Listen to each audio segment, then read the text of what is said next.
ប៉ុន្មានមាត់សងឲ្យអារម្មណ៍ខ្ញុំប្រែឈឺដែរទេរាប់គ្នាជាមិត្តសំដីបងស្រាស្រាតែសង្កត់ធ្ងន់លើចិត្តទូពីពិតតែចាំងបេងដូងខំចិញ្ចឹមចិត្តស្រឡាញ់ក្នុងមួយជីវិតអូនដើម្បីបងលះបង់គ្រប់យ៉ាងតែទង្វើល្អល្អបងបែររុញតាមខាងបងអះអាងមិនអាចលីឡំនឹងអារម្មណ៍ស្នេហ៍នារីក្នុងសបិនបងគេជានាងណាប្រាប់បានទេហេតុអ្វីស្នេហ៍គេ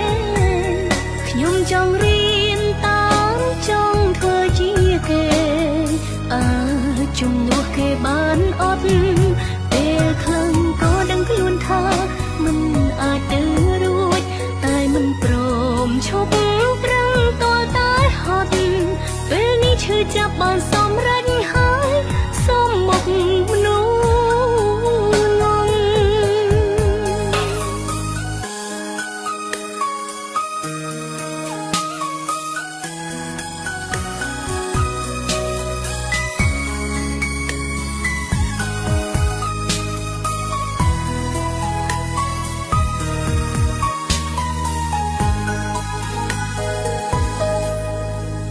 តែប៉ុន្មានមាត់សងឲ្យអារម្មណ៍ខ្ញុំប្រែ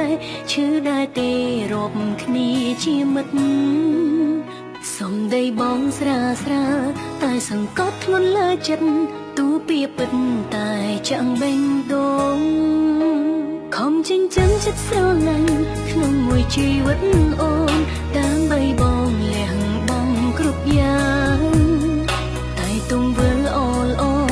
បងបែររុញតាមខាងបងអះអាងមិនអាចលីឡំនឹងអារម្មណ៍ស្នេ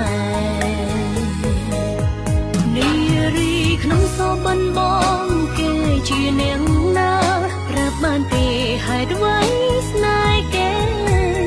ខ្ញុំចង់រៀនតាមចង់ធ្វើជាគេជំនួសគេបានអត់ពេលខឹងក៏ដឹងខ្លួនថាមិនអាចទៅរួចតែមិនព្រមឈប់ប្រឹងតតែហត់